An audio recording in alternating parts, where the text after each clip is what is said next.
chỉ làm bao lần giờ chỉ làm bao lần cái đó cũng chỉ một cái tụ cái đó cũng chỉ là khởi động cái chỉ có cái quá chỉ một cái tụ to chỉ một cái tụ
Đây là cái hương nhé, hương người Mông tự làm, chị sẽ đốt liên tục trong 3 ngày, kể cả đêm này cũng thắp sáng liên tục 3 ngày ban đêm.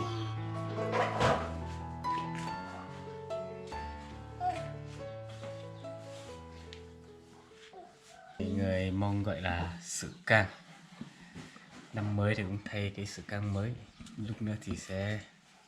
sự can này cũng giống như là cái bàn thờ của người Kinh vậy. Lúc nữa thì sẽ mổ 2 con gà, xong rồi lấy lông gà của con gà trống sẽ giáng lên trên này, giáng 3 trọng lông trên cái sự can này.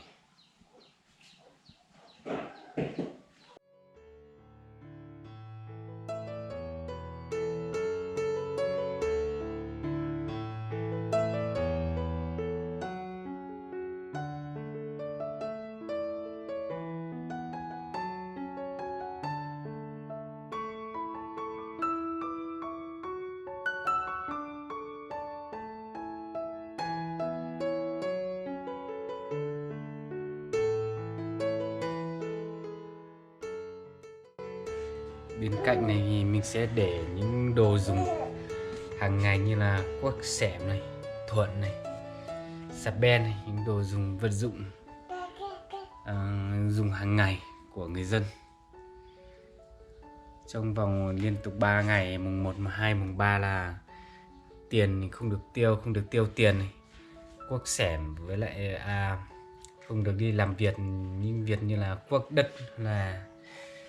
những việc đấy. Những ngày này chỉ ở nhà ăn chơi nhảy múa thôi.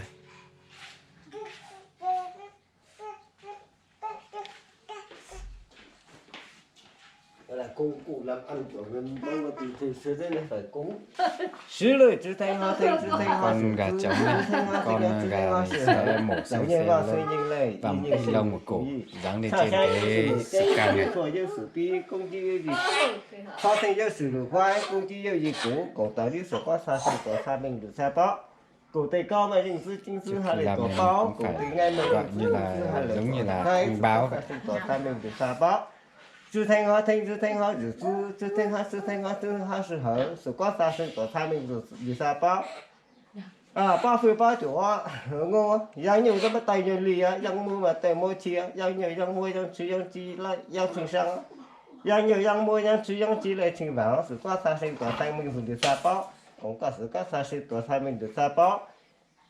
có ba phu ba chỗ của nhiều nhiều tôi nhiều này á nhiều nên tôi nên thâu á có cá sông bò cú vàng cú trồng cú chơi á cú cùng cua á ba phu ba dụng á cú á ý gì mình gọi như nữa á muốn làm phát tới sinh cú á muốn tông phát tới sinh sữa muốn tông làm phát tới sinh cú á muốn tông phát tới sinh sữa cú đi cầu cá sấu cá sa sinh tổ sa mình sa bó cá sấu cá sa sinh tổ sa mình sa bó như nó cú cho sa cá có in giữa cú đi mà phi có sấu cá sa sinh tổ sa mình sa bó mình sẽ nhổ 3 chẩm lông cái chỗ cổ con gà, chỗ đẹp nhất sẽ dán lên trên cái dán lên sực cang.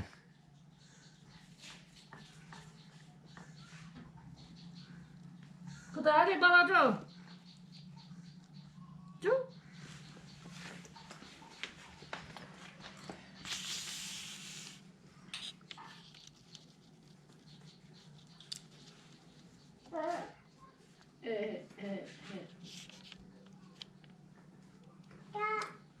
야. thực hiện nè.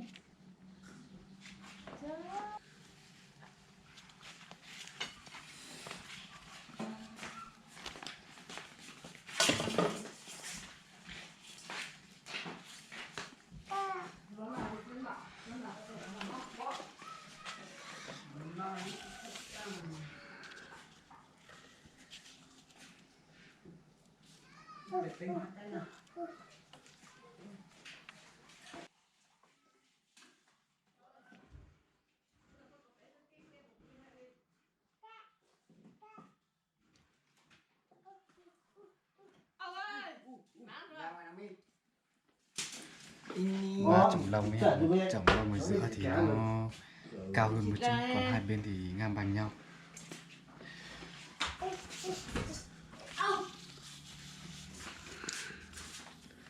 Mình dính lên sợi cang bằng cái tiết gà.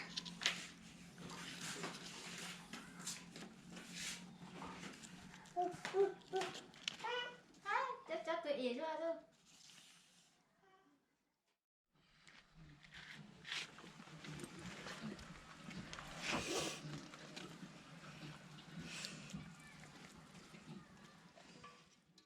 cô ta ăn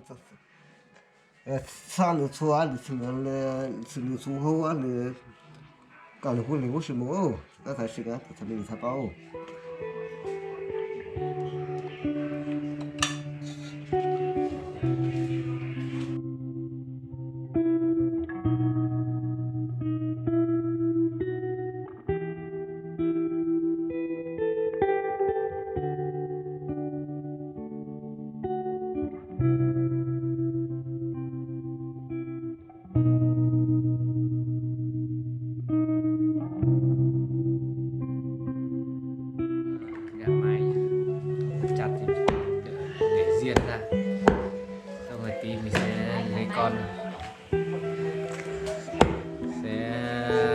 con này thì cúng tiền.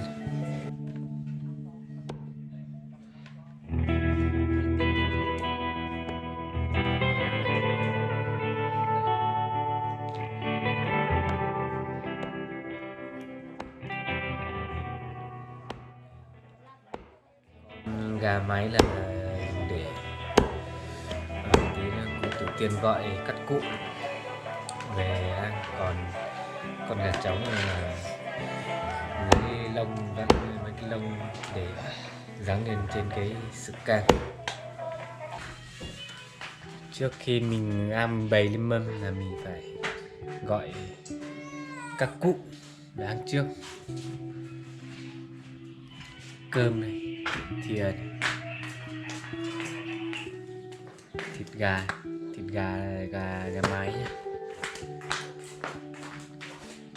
canh này, một cái chén và một chai rượu. Phải lấy ghế nữa nhá, lấy ghế cho các cụ ngồi nữa, không là các cụ có ghế ngồi ấy. Làm như là cho bé luôn.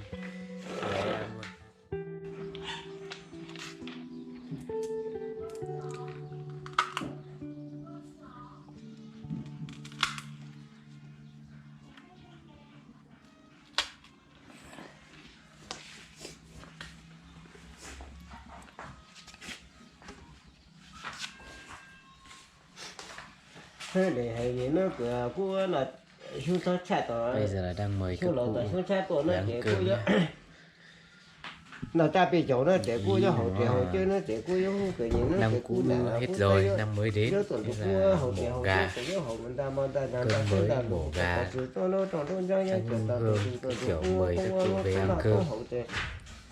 hậu để cho hậu một bao tu bao kia bao con bao lô bao trà bao thui Cơm bao để bự sang bao nữa thì nó các nhỏ cụ chứ sẽ chừng nó mà chứ chừng để đừng đừng nó nọ to hậu sẽ u lên sổ hẹ sổ lánh cái gì nữa cả cho con cháu là ngang phát đạt.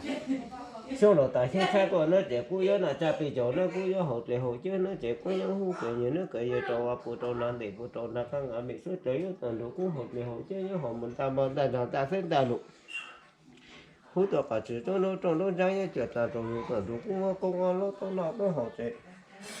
hậu để yếu hậu một ba tô ba ký ba con ba lô ba trà ba thui ba về ba dụng cú gì nên gọi nhiều nó nhỏ chứ chứng mà chứ chứng mà liền cái ngã ô to nọ to hậu để cú lấy số hệ số lấy cái gì nữa cả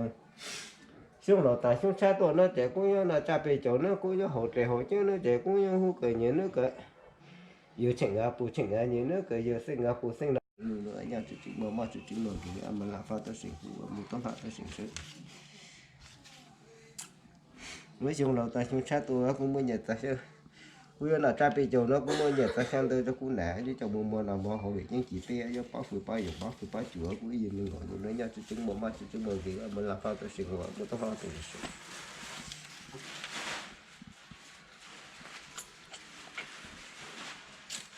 và sự các sản sinh ở trong nội tại sinh sát tuổi cũng mà ta bị chỗ mình nhận ra xem tới đó bảo phụ bảo chủ